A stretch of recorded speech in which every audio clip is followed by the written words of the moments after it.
Dear friends, this is Nishant Rastogi and you are watching CNRI.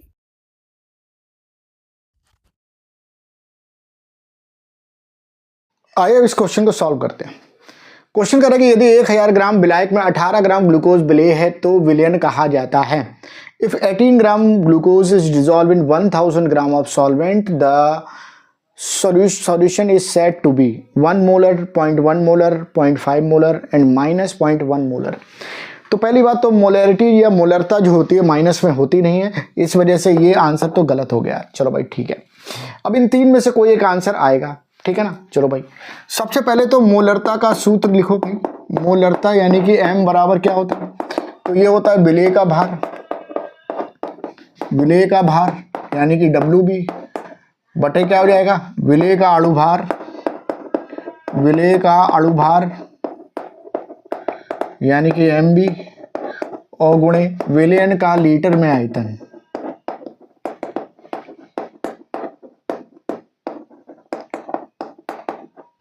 ठीक, अच्छा सही।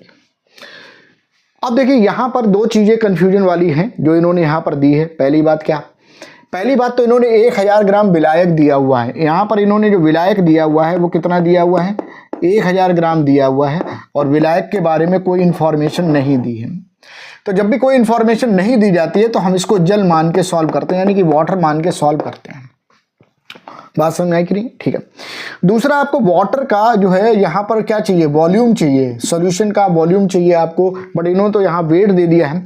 तो उस केस में हम ये मान के चलते हैं कि वाटर जो है, वाटर जो होता है इसकी डेंसिटी जो होती है, वाटर का जो घनत्व होता है वो 1 ग्राम पर ml होता है।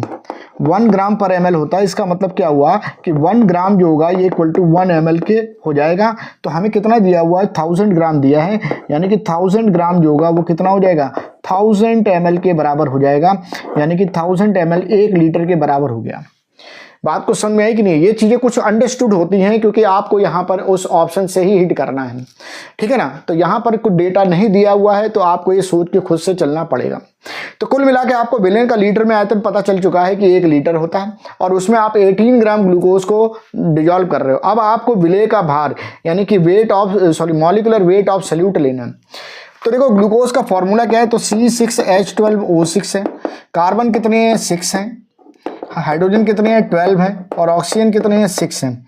यहाँ पर कार्बन का एटॉमिक वेट कितना है, 12 है। हाइड्रोजन का कितना है, 1 है। ऑक्सीजन का कितना है, 16 है।